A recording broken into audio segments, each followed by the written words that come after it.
Viewers, welcome to സാലം learning അനറ്റമീസ് ആണ്. അപ്പം നമുക്ക് ബേസിക് ആയിട്ട് കുറച്ച് സയൻസ് പഠിക്കാം അല്ലേ. ഒരു കാര്യം ചോദിച്ചോട്ടെ, ഇപ്പം നമ്മുടെ ശരീരം ഭയങ്കര ചൂടാണ് അല്ലെങ്കിൽ നമ്മളിപ്പോൾ ഭയങ്കര തണുപ്പാണ് എന്നൊക്കെ നമ്മൾ എങ്ങനെയാണ് പറയുന്നത്? നമ്മുടെ സറൗണ്ടിങ്സുമായിട്ട് റിലേറ്റ് ചെയ്തിട്ടാണ് അല്ലേ. അപ്പോൾ അത് ഒന്ന് നിങ്ങൾക്ക് ഈസി ആയിട്ട് മനസ്സിലാക്കി തരുന്നതിന് വേണ്ടി ഒരു ചെറിയ ആക്ടിവിറ്റിയിലൂടെ നമുക്ക് നമ്മുടെ ക്ലാസ് ആരംഭിക്കാം. അപ്പോൾ അതിനുവേണ്ടി മക്കളെല്ലാവരും ഇതാണ്ട് നിങ്ങളുടെ ടെക്സ്റ്റ് ബുക്ക് കൊടുത്തതുപോലെ ഇതുപോലെ 3 ബീക്കർ അല്ലെങ്കിൽ 3 കണ്ടെയ്നർ നിങ്ങൾ സെലക്ട് ചെയ്ത് വെക്കുക. എന്നിട്ട് ഫസ്റ്റ് കണ്ടെയ്നറിൽ നിങ്ങൾ എന്ത് ചെയ്യുക? ഹോട്ട് വാട്ടർ നിറയ്ക്കുക, അതായത് നല്ല ചൂട് വെള്ളം നിറയ്ക്കുക.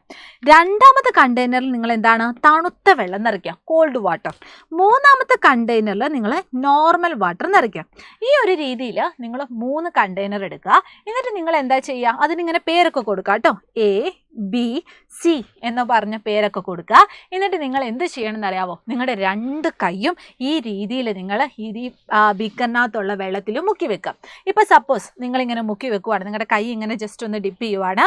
അപ്പോൾ നിങ്ങളുടെ ലെഫ്റ്റ് കൈ എന്ന് പറയുന്ന അല്ലെങ്കിൽ ലെഫ്റ്റ് ഹാൻഡ് എന്ന് പറയുന്നത് ഹോട്ട് വാട്ടറിലും റൈറ്റ് ഹാൻഡ് എന്ന് പറയുന്നത് കോൾഡ് വാട്ടറിലും ആണെന്ന് ജസ്റ്റ് ഒന്ന് ഇമാജിൻ ചെയ്യാം. എന്നിട്ട് മിസ് നിങ്ങളോട് പറയുവാണ്, നിങ്ങളുടെ ലെഫ്റ്റ് ഹാൻഡ്, അതായത് നിങ്ങളുടെ ഹോട്ട് വാട്ടറിൽ മുക്കിയ നിങ്ങളുടെ ലെഫ്റ്റ് ഹാൻഡ് എ എന്ന് പറയുന്ന ബീക്കറിൽ നിന്ന് എടുത്തിട്ട് സി എന്ന് പറയുന്ന ബീക്കറിലേക്ക് ജസ്റ്റ് ഒന്ന് ഡിപ്പ് ചെയ്യാം. അപ്പം നിങ്ങൾക്ക് എന്തായിരിക്കും തോന്നുന്നത്? ഒന്നും കൂടി മിസ് പറഞ്ഞു തരാം. അതായത് ആദ്യത്തെ നമ്മുടെ ബീക്കറിൽ എന്തായിരുന്നു? നല്ല ഒന്നാതിര ഹോട്ട് വാട്ടർ ആയിരുന്നു, നല്ല ചൂട് വെള്ളമായിരുന്നു. ആ ചൂട് വെള്ളത്തിൽ മുക്കിയ കൈയാണ് മിസ് നോർമൽ വാട്ടറിലേക്ക് മുക്കാൻ പറഞ്ഞത്. അപ്പം നിങ്ങൾക്ക് എങ്ങനെയായിരിക്കും അനുഭവപ്പെടുന്നത്? നല്ല ചൂടായിട്ടായിരിക്കും നിങ്ങൾക്ക് അനുഭവപ്പെടുന്നത്? അല്ല, എങ്ങനെയാണ് അനുഭവപ്പെടുന്നത്? കുറച്ച് കൂളായിരിക്കും, കുറച്ച് കോൾഡ് ആയിട്ടായിരിക്കും നിങ്ങൾക്ക് അനുഭവപ്പെടുന്നത്. കാരണം നല്ല ചൂടിൽ നിന്നാണ് നിങ്ങൾ എന്ത് ചെയ്തത്? നോർമൽ വാട്ടറിലേക്ക് നിങ്ങൾ കൈ ഇറക്കി വെച്ചത്. അപ്പം നിങ്ങൾക്ക് എങ്ങനെയാണ് അനുഭവപ്പെടുന്നത്? അത് കുറച്ച് തണുത്ത വെള്ളമായിട്ടായിരിക്കും നിങ്ങൾക്ക് അനുഭവപ്പെടുന്നത്. അത് ഓക്കെ ആണല്ലോ. ഇനി നേരെ തിരിഞ്ഞു, നമ്മളിപ്പം ലെഫ്റ്റ് ഹാൻഡ് അത് സാധാരണ പോലെ വെച്ചു.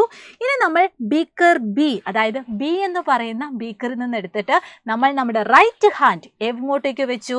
നമ്മുടെ സി എന്ന് പറയുന്ന ബീക്കറിലേക്ക് വെച്ചു. അപ്പോൾ കുറച്ചും കൂടി വ്യക്തമാക്കി പറയുവാണെങ്കിൽ, നല്ല തണുത്ത വെള്ളത്തിൽ മുക്കിയ നിങ്ങളുടെ റൈറ്റ് ഹാൻഡ് നിങ്ങൾ ഏത് ബീക്കറിലേക്ക് വെച്ചു?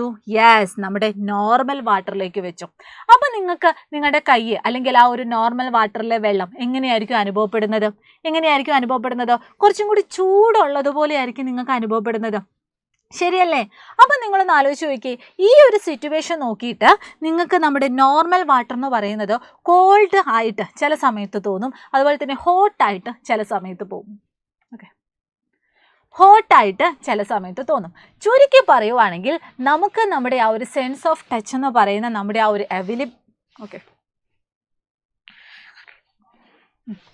ചുരുക്കി പറയുവാണെങ്കിൽ ആ ഒരു സെൻസ് ഓഫ് ടച്ച് എന്ന് പറയുന്ന നമ്മുടെ ആ ഒരു ക്യാപ്പബിലിറ്റി വെച്ചിട്ട് ഒരു ഒബ്ജക്റ്റ് ഹോട്ടാണോ ഒരു ഒബ്ജക്റ്റ് കോൾഡ് ആണോ എന്ന് നമുക്ക് ഡിസൈഡ് ചെയ്യാൻ പറ്റത്തില്ല. അപ്പം എങ്ങനെയാണ് നമ്മൾ ഒരു ഒബ്ജക്റ്റ് ഹോട്ടാണ് എന്ന് നമ്മൾ തിരിച്ചറിയുന്നത്? അല്ലെങ്കിൽ എങ്ങനെയാണ് ഒരു ഒബ്ജക്റ്റിന് നല്ല ഹീറ്റ് ഉണ്ട് എന്ന് നമ്മൾ തിരിച്ചറിയുന്നത്? അപ്പോൾ അത് തിരിച്ചറിയണമെങ്കിൽ എന്തെങ്കിലുമൊക്കെ ഒരു ഡിവൈസ് നമ്മൾ കൺസ്ട്രക്ട് ചെയ്യണം, അല്ലെങ്കിൽ ഡിവൈസ് ഉണ്ടായിരിക്കണം. അങ്ങനെയാണെങ്കിലും ഈ ഡിവൈസിൽ നമ്മൾ എന്താ മെഷർ ചെയ്യുന്നത്? ഒരു ഉദാഹരണം പറയുകയാണെങ്കിൽ, ഒരു നീളം അളക്കാൻ വേണ്ടി നിങ്ങൾ എന്താ ചെയ്യുന്നത്? ആ ഒരു സ്കെയിൽ നിങ്ങൾ യൂസ് ചെയ്യും. അതുപോലെ തന്നെ നിങ്ങൾ ഏതെങ്കിലും ഒരു ലിക്വിഡ് അതിൻ്റെ മെഷർമെൻറ്റ് നിങ്ങൾ മനസ്സിലാക്കാൻ നിങ്ങൾ എന്താ ചെയ്യുന്നത്? ഏതെങ്കിലും ഒരു മെഷറിംഗ് ജാർ നിങ്ങൾ യൂട്ടിലൈസ് ചെയ്യും.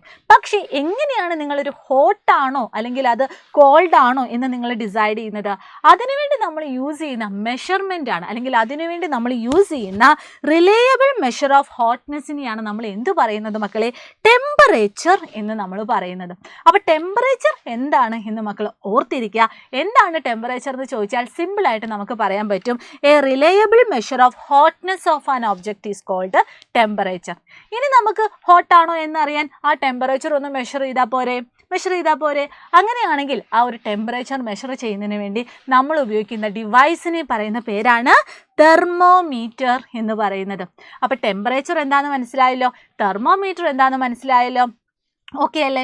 ഇനി നമ്മുടെ ഈ ഒരു ചാപ്റ്ററിൽ തന്നെ നമ്മൾ 2 തരത്തിലുള്ള തെർമോമീറ്റർ പഠിക്കുന്നുണ്ട്. ഫസ്റ്റ് തെർമോമീറ്റർ എന്ന് പറയുന്നത് നമ്മുടെ ക്ലിനിക്കൽ തെർമോമീറ്റർ ആണ്.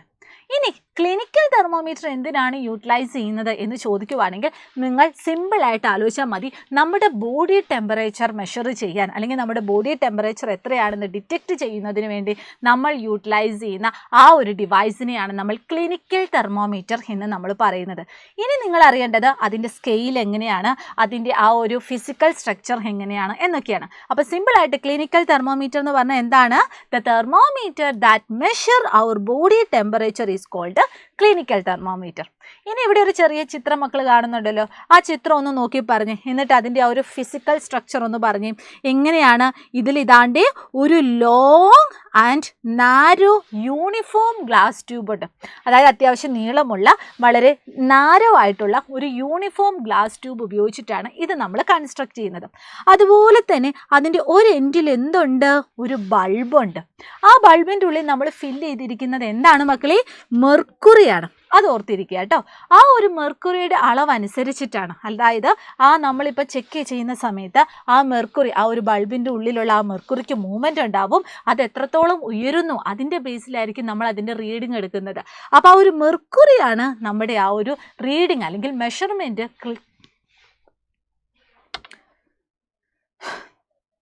ആ ഒരു മെർക്കുറിയാണ് നമ്മുടെ ആ ഒരു മെഷർമെൻറ്റ് നമുക്ക് കറക്റ്റായിട്ട് നമുക്ക് കാരണമാവും. ഓക്കെ,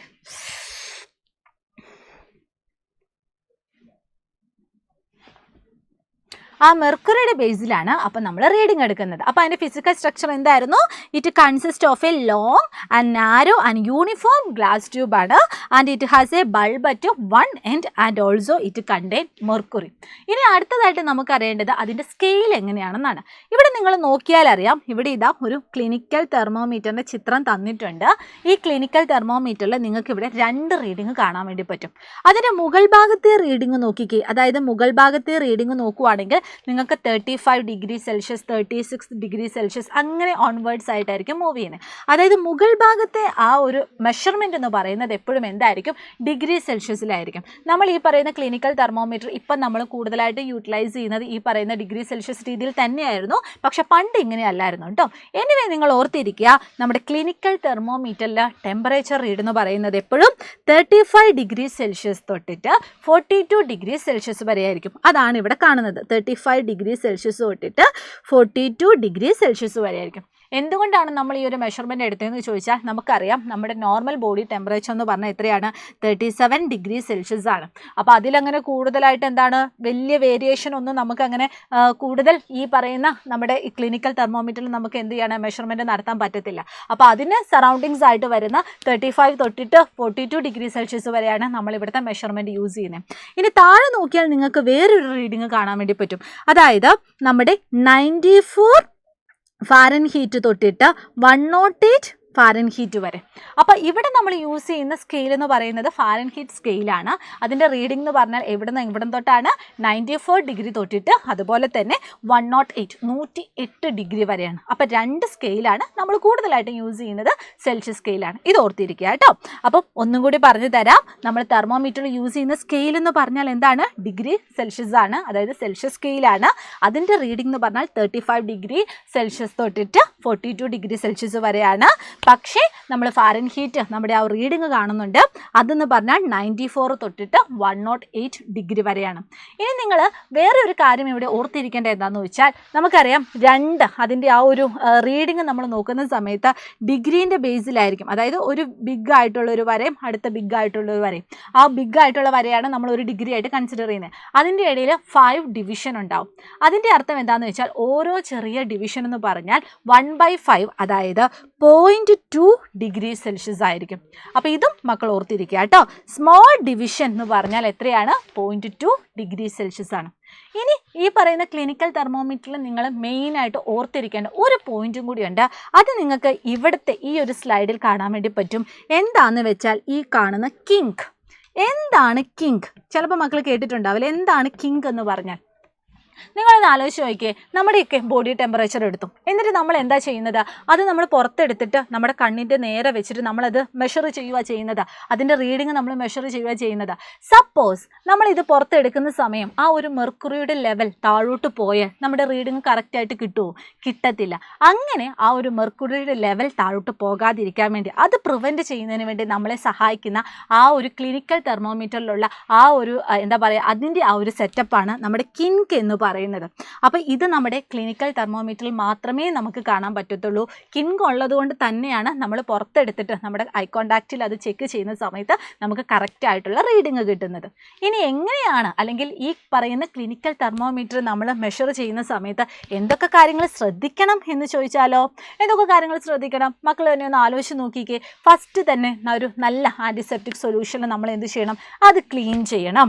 അതാണ് ഫസ്റ്റ് പോയിന്റ് കേട്ടോ. ആൻറ്റിസെപ്റ്റിക് സൊല്യൂഷനിൽ നമ്മളത് വാഷ് ചെയ്യണം. പിന്നെ നമ്മൾ എന്താണ്, എപ്പോഴും നമ്മളത് യൂസ് ചെയ്യുന്നതിന് തൊട്ട് മുമ്പായിട്ട് മെർക്കുറിയുടെ ലെവൽ ഏറ്റവും താഴെയുള്ള, അതായത് 35 ഡിഗ്രി സെൽഷ്യസിൽ താഴെയാണ് എന്ന് നമ്മൾ ഉറപ്പ് വരുത്തണം. അതാണ് രണ്ടാമത്തെ പോയിന്റ് എന്ന് പറയുന്നത്. മൂന്നാമത്തെ പോയിന്റ് മിസ് നേരത്തെ പറഞ്ഞതുപോലെ ഇവിടെ കാണുന്ന ചിത്രത്തിലുള്ളതുപോലെ തന്നെ നേരെ ക്ലിയർ ആയിട്ട് നമ്മുടെ ഐ കോണ്ടാക്ട് നേരെ നമ്മുടെ കണ്ണിന് നേരെ വെച്ചിട്ട് വേണം നമ്മൾ റീഡിങ് എടുക്കാൻ വേണ്ടി. ഇനി അടുത്തത് എന്താണ്? അത് ഗ്ലാസ് ട്യൂബ് കൊണ്ടാണ് നിർമ്മിച്ചത് എന്ന് പറഞ്ഞതുകൊണ്ട് തന്നെ ഒരിടത്തും തട്ടുകയോ മുട്ടുകയോ ഒന്നും ചെയ്യരുത്, കാരണം അത് പൊട്ടിപ്പോകും. പിന്നെ എന്ത് ചെയ്യണം? ഒരിക്കലും മക്കൾ അത് പിടിക്കുന്ന സമയത്ത് ആ ഒരു ബൾബിൻ്റെ ആ ഒരു എഡ്ജിൽ നിങ്ങളുടെ കൈ അവിടെ കൊണ്ടുവരരുത്. അതായത് നിങ്ങൾ എപ്പോഴും അത് പിടിക്കുന്ന സമയത്ത് ആ ബൾബിൻ്റെ ഓപ്പോസിറ്റ് ഭാഗത്ത് തന്നെ നിങ്ങളത് പിടിക്കണം. ഒരിക്കലും ആ ഒരു ബൾബിൻ്റെ ആ ഒരു ഏരിയയുമായിട്ട് നിങ്ങളുടെ കൈ വരരുത്. അതാണ് പോയിന്റ്. അപ്പോൾ ക്ലിനിക്കൽ തെർമോമീറ്ററിനെ പറ്റിയുള്ള ഒരു ഐഡിയ മക്കൾക്ക് കിട്ടിയില്ലേ? ഇത് നമ്മുടെ ബോഡി ടെമ്പറേച്ചർ മെഷർ ചെയ്യാനാണ് എന്ന് നമ്മൾ പറഞ്ഞു. പക്ഷേ നമ്മുടെ ബോഡിക്ക് മാത്രമല്ലല്ലോ ടെമ്പറേച്ചർ, എല്ലാ വസ്തുക്കൾക്കും ടെമ്പറേച്ചർ ഇല്ലേ? അങ്ങനെയാണെങ്കിൽ നോർമൽ ഒരു ഒബ്ജക്റ്റിൻ്റെ ടെമ്പറേച്ചർ നമ്മൾ എങ്ങനെയാണ് മെഷർ ചെയ്യുന്നത്? അതിനും നമ്മൾ തെർമോമീറ്റർ തന്നെയാണ് യൂസ് ചെയ്യുന്നത്. അതിന് നമ്മൾ ഉപയോഗിക്കുന്ന തെർമോമീറ്ററിൻ്റെ പേരാണ് മക്കളെ ലബോറട്ടറി തെർമോമീറ്റർ. കൂടുതലായിട്ട് നമ്മൾ ലാബിലൊക്കെ എന്താണ് ലബോറട്ടറി തെർമോമീറ്റർ ഒക്കെ നമ്മൾ യൂസ് ചെയ്യുന്നുണ്ട്. അപ്പം എന്താണ് ലബോറട്ടറി തെർമോമീറ്റർ എന്ന് ചോദിച്ചാൽ, it is the thermometer we used to measure the temperature of other object. Okay, ഇനി ഇവിടെയും എന്തായിരിക്കും? ഒരു മെഷർമെൻറ്റിന് വേണ്ടിയുള്ള ഒരു സ്കെയിൽ ഉണ്ടാവും. അതിൻ്റെ ഡിഗ്രി, അതിൻ്റെ ആ ഒരു റേഞ്ച് എങ്ങനെയാണ് എന്നും കൂടി ഓർത്തിരിക്കുക. അതിൻ്റെ എങ്ങനെയാണ്? -10 ഡിഗ്രി സെൽഷ്യസ് തൊട്ടിട്ട് 110 ഡിഗ്രി സെൽഷ്യസ് വരെ. ഓക്കെ, 110. അപ്പോൾ അത് മക്കൾ ഓർത്തിരിക്കുക. ഡിഗ്രി സെൽഷ്യസ് തന്നെയാണ് നമ്മൾ തെർമോമീറ്ററിൻ്റെ റേഞ്ചൊക്കെ നോക്കുന്നത്. പക്ഷേ ആ ഒരു റേഞ്ച് നിങ്ങൾ ആലോചിച്ചാൽ മതി. ഇവിടെ എത്രയാണ്? -10 തൊട്ടിട്ട് 110 ഡിഗ്രി സെൽഷ്യസ് വരെ. ഇനി ഇവിടെ നമ്മൾ യൂസ് ചെയ്യുന്ന സമയത്ത് നേരത്തെ മിസ്സ് പറഞ്ഞു, ക്ലിനിക്കൽ തെർമോമീറ്ററിൽ കിങ്ക് എന്ന് പറഞ്ഞിട്ടൊരു സാധനം ഉണ്ടല്ലേ, അതിൻ്റെ ആ ഒരു മെർക്കുറിൻ്റെ ലെവൽ താഴോട്ട് പോവാതെ അതൊന്ന് പിടിച്ചു നിർത്തുന്ന കിങ്ക് എന്ന് പറയുന്ന ഒരു പരിപാടി ഉണ്ടെന്ന് മിസ്സ് പറഞ്ഞില്ലേ? പക്ഷേ അത് നമ്മുടെ ലബോറട്ടറി തെർമോമീറ്ററിൽ നമുക്ക് കാണാൻ സാധിക്കില്ല. അതുകൊണ്ട് തന്നെ നമ്മൾ എന്താ ചെയ്യുന്നത്? നമ്മൾ എപ്പോഴും ഏതൊരു ഒബ്ജക്റ്റിൻ്റെ ആണോ ടെമ്പറേച്ചർ നമ്മൾ മെഷർ ചെയ്യുന്നത് അതേ സ്ഥലത്ത് തന്നെ വെച്ചിട്ട് അതിൽ ഒന്നും തൊടാതെ നമ്മൾ അതിൻ്റെ നേരെ നമ്മുടെ കണ്ണ് കൊണ്ടുവന്നിട്ട് വേണം നമ്മൾ എന്ത് ചെയ്യാൻ? റീഡിങ് എടുക്കാൻ. അല്ലാതെ അത് പുറത്തേക്ക് എടുത്താൽ ഒബിയസ്ലി എന്ത് സംഭവിക്കും? അത് താഴേക്ക് പോകും. അപ്പോൾ റീഡിങ് നമുക്ക് തെറ്റായിട്ട് വരാനുള്ള ചാൻസ് ഉണ്ട്. അത് നിങ്ങൾ ഓർത്തിരിക്കുക കേട്ടോ. ഇനി അത് എടുക്കുന്ന സമയത്ത്, അതിൻ്റെ മെഷർമെൻറ്റ് എടുക്കുന്ന സമയത്ത് എന്തൊക്കെ കാര്യങ്ങൾ ശ്രദ്ധിക്കണം? ഫസ്റ്റ് എന്താണ്? ഇതാ ഇങ്ങനെ ഒരിടത്ത് ചെരിച്ചൊന്നും വെക്കരുത്. നേരെ സ്ട്രെയിറ്റ് ആയിട്ട് വേണം നമ്മളത് പ്ലേസ് ചെയ്യാൻ. ഇവിടെ കാണുന്നത് പോലെ നേരെ സ്ട്രെയിറ്റ് ആയിട്ട് അപ്രൈറ്റ് ആയിട്ട് വേണം നമ്മൾ എന്ത് ചെയ്യാൻ? അത് പ്ലേസ് ചെയ്യാൻ. അതുപോലെ തന്നെ ആ ഒരു നമ്മൾ ഏതിൻ്റെ, അല്ലെങ്കിൽ ഇപ്പോൾ ഒരു ഈ കാണുന്നത് പോലെ തന്നെ ഒരു ബീക്കറിലാണ് നമ്മളത് വെച്ചിരിക്കുന്നതെങ്കിൽ ആ ബീക്കറിൻ്റെ ആ ഒരു അറ്റത്തൊന്നും അത് ടച്ച് ചെയ്യരുത്. നേരെ സ്ട്രെയിറ്റ് ആയിട്ട് എടുത്താൽ മാത്രമേ നമുക്ക് എന്ത് കിട്ടത്തുള്ളൂ? നല്ല റീഡിങ് കിട്ടത്തുള്ളൂ. നമ്മുടെ ആ ഒരു സബ്സ്റ്റൻസിൻ്റെ എല്ലാ സൈഡിലൊന്നും തട്ടി അങ്ങനെ ഒന്നും നിൽക്കരുത്. നേരെ ക്ലിയർ ആയിട്ട് വേണം നമുക്കത് യൂട്ടിലൈസ് ചെയ്യാൻ. ഓക്കെ, നേരെ ക്ലിയർ ആയിട്ട് വേണം നമ്മളത് യൂട്ടിലൈസ് ചെയ്യാൻ. ഇനി നമ്മൾ നോക്കേണ്ടത് ഏത് ഒബ്ജക്റ്റിൻ്റെ ആണോ ടെമ്പറേച്ചർ നോക്കേണ്ടത്. ഇപ്പോൾ ഏതെങ്കിലും ഒരു സബ്സ്റ്റൻസ് ആണെങ്കിൽ ആ സബ്സ്റ്റൻസിൽ കംപ്ലീറ്റ് അത് മുങ്ങിയിരിക്കുന്നുണ്ടോ എന്ന് നിങ്ങളൊന്ന് ചെക്ക് ചെയ്യണം കേട്ടോ. അത് ഓർത്തിരിക്കുക. അതുപോലെ തന്നെ നേരത്തെ പറഞ്ഞതുപോലെ തന്നെ ആ ഒരു കണ്ടെയ്നറിൻ്റെ സർഫസിലൊന്നും തൊടരുത്. അപ്പോൾ ഇന്നത്തെ ക്ലാസ്സിൽ മക്കൾക്ക് ഡെഫിനറ്റ് ആയിട്ട് ക്ലിനിക്കൽ തെർമോമീറ്ററും അതുപോലെ തന്നെ ലബോറട്ടറി തെർമോമീറ്ററിനെ പറ്റി ഒരു ഐഡിയ കിട്ടിയില്ലേ? അപ്പോൾ ഇന്നത്തെ ക്ലാസ് യൂട്ടിലൈസ് ആയി എന്ന് മിസ് വിശ്വസിക്കുന്നു. കമൻറ്റുകളൊക്കെ എന്ത് ചെയ്യുക? താഴെ ജസ്റ്റ് ഒന്ന് നിങ്ങളൊന്ന് മെൻഷൻ ചെയ്താൽ മതി. അതുപോലെ തന്നെ നിങ്ങൾക്ക് ആഗ്രഹമുള്ള, നിങ്ങൾക്ക് ഏറ്റവും ഇഷ്ടമുള്ള ടോപ്പിക് ഏതൊക്കെയാണ്, അല്ലെങ്കിൽ നിങ്ങൾ അറിയാൻ ആഗ്രഹിക്കുന്ന ടോപ്പിക് ഏതൊക്കെയാണ്, അതൊക്കെ ജസ്റ്റ് ഒന്ന് എന്ത് ചെയ്യുക, മെൻഷൻ ചെയ്യുക കേട്ടോ. അപ്പം നമുക്ക് ഇതുപോലെ കുട്ടി കുട്ടി വീഡിയോസ് ഒക്കെ ആയിട്ട് അടുത്ത ദിവസം കാണാം. All the very best and thank you so much. Bye bye.